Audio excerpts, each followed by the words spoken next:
twongeye kuba ikaze abantu mwese mudukurikira muri mu Rwanda ndetse n'abadukurikira bari hanze y'u Rwanda. Nizere ko mumeze nizere ko mumeze fresh.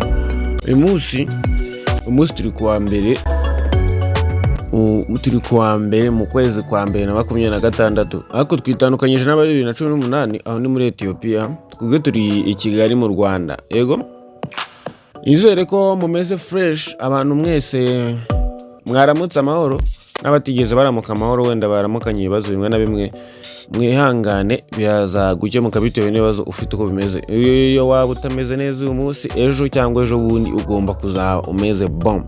Kandi gusekana ntabwo ari byiza, kuko uri guseka ahaterera ejo hari igihe yaba ari wowe uri kuhazamuka, wa wundi nawe ari kumanuka cyangwa ari gutambika kimwe muri ibyo. Nizere ko mumeze bon.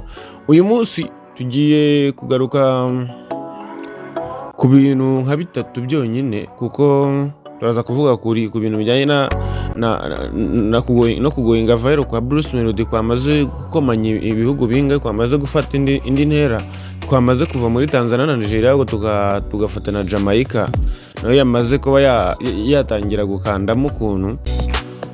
Ibyo nibirangira turatugenda tuvuga ku bukwe bwa Neo Bosco bwabereyemo utuntu tugiye dutangaje tumwe na tumwe twagiye tuvugisha abantu benshi, bagasuku bose bandi bose bagiye bavugaho, badumba bose bagiye bavugaho. Ariko hari igihe umuntu akora ikintu akagira ngo ari gukora ikintu cyiza kandi ari gusesereza umuntu ari kugikorera.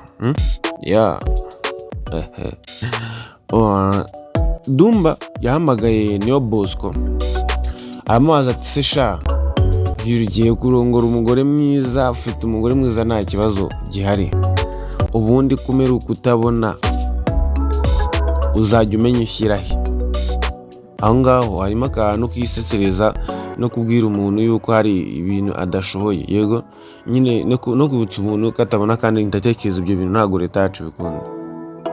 Ibyo ngibyo nabirenze, twakomeje ibyo nibyo turaza kuvuga uyu munsi. Sasa tugiye kugaruka kuri Bruce Melody watumye The Ben ashora amarira, ashobora gushora amarira no ashobora kwicuza n'impamvu yisanze muri showbiz nyarwanda, kandi akisangamo mbere ya Bruce Melody. Aka kanya ubu ngubu Bruce Melody akaba ari gukoresha ikibanda kubita kunda.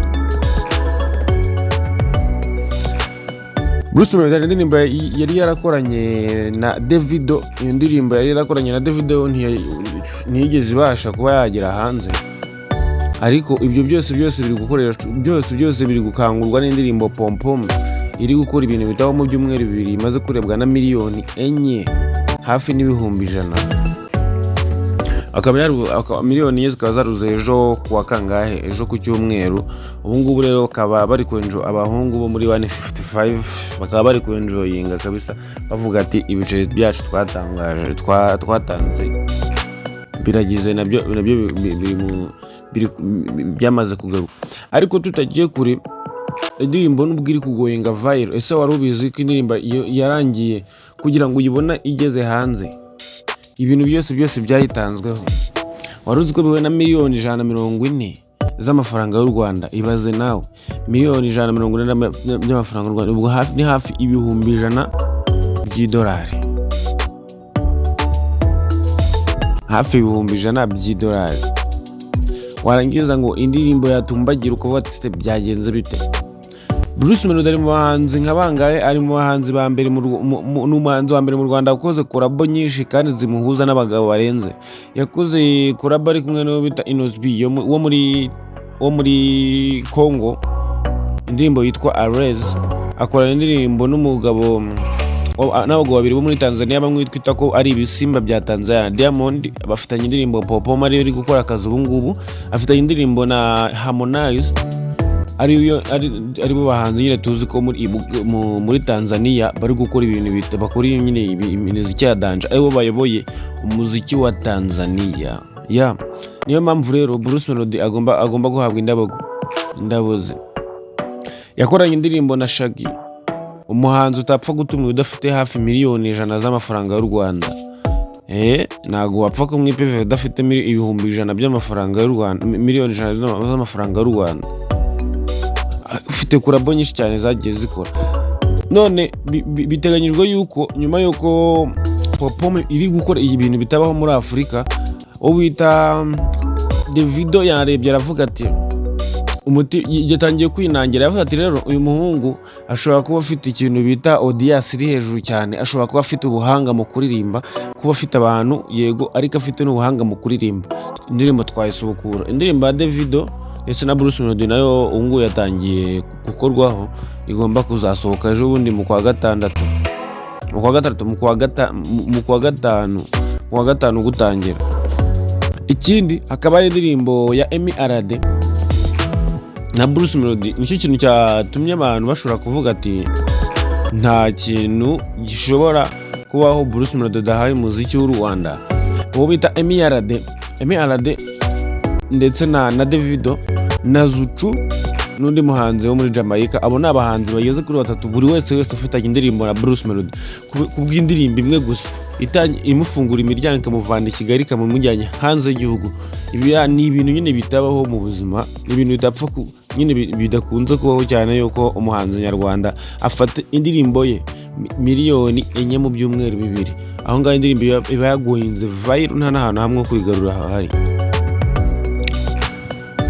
Hari ibintu abantu bari kugenda bitiranyaga, ariko bamenye baramaze guhumuka bakabona yuko ibintu amazi atakiri yayandi.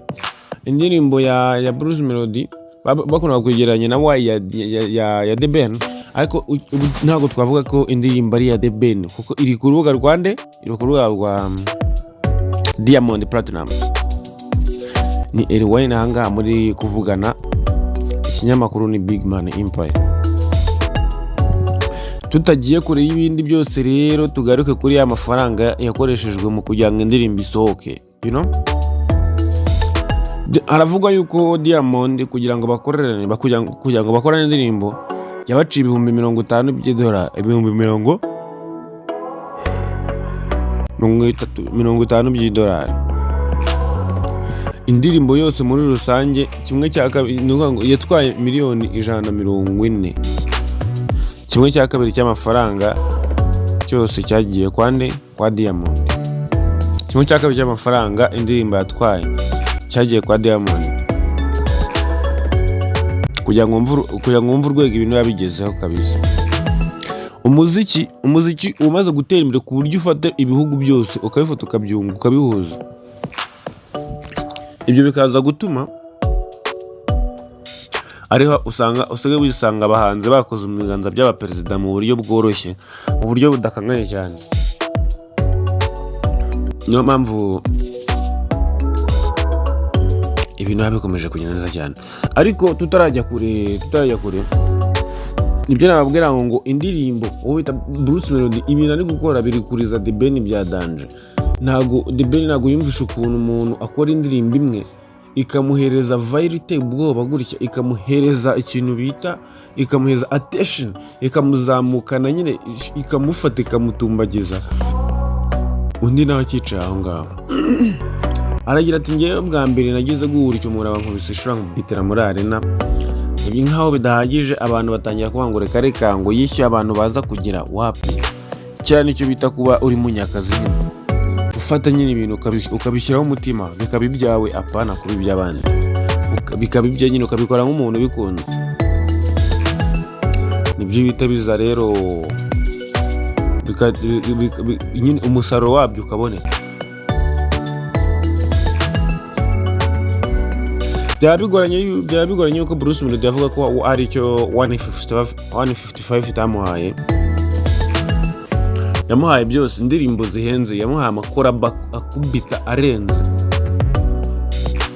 Niyo mpamvu ntagomba kuzajya bibyaza umusaruro umuziki ugatera imbere, kuko buri muhanzi umwe yazamutse abafunguriye imiryango abandi bantu. Kuko niba bafite umuntu w'umunyarwanda, ni Bruce Melody ni umunyarwanda ararenze mu kuririmba, bishatse kuvuga ngo n'abanyarwanda bandi bose bageze bate, abahanzi baho bose bazi kuririmba, bita bifungura imiryango yaho. Niyo mpamvu rero tuba tugomba kwishimira iterambere mugenzi wacu agezeho. Ariko hari akantu nabonye ngo mu muziki w'u Burundi, wihangane ngiye kubugarukaho ariko ntabwo ngutindamo. Umuziki w'u Burundi Satibi niba yasatura amabafure ngo yabaye nomine muri Afrima Award. ngo biravugwa birakomera cyane, umuhanzi w'u Burundi bwa mbere mu mateka yabaye nomine mu gikombe cya Nyafurika. Ariko ikintu kiri kubatangaza no kubatungura ni ukuntu byavuzwe cyane, bikasakuzwa cyane, bagaserebura ngo yabaye nomine, nyamara abandi no babaye nomine ntibinamenyekane, banatwara n'ibyo bihembo nabwo ntibimenyekane, kandi ari abasitari barenze, ngo nicyo kibereka yuko bakiri hasi mu muziki. Ubwo baravuze ngo muri Tanzania no mu Rwanda buri hantu hose hatashye award. Mu Rwanda hatashye award, no muri Tanzania nabwo hataha iyindi award. Gusa ngo ntabwo byumvisha ukuntu bitigeze bisakuzwa ngo nyine ngo biboneke ari ibintu birenze. Wapi, aho nibo bayahano bahita bamenyera yuko bakiri inyuma. Yola, ariko nabirenze nabyadanje. Abantu mwese dukomeje kubana kuri uyu murongo wa YouTube, basabye gukora subscribe guys, mugerageze nyine munyereke urukundo tu. Iyi channel yacu twanyuzagaho ibintu bya siporo, nyuma tuza kubivaho bitewe nuko tutigeze twishimira kwisanga muri siporo, ariko nabirenze. Nizere ko mumeze bomba. Ciao ndabemera cyane, reka mbasigire mikorobo mukarate mukanyaraza kugeza amakuru.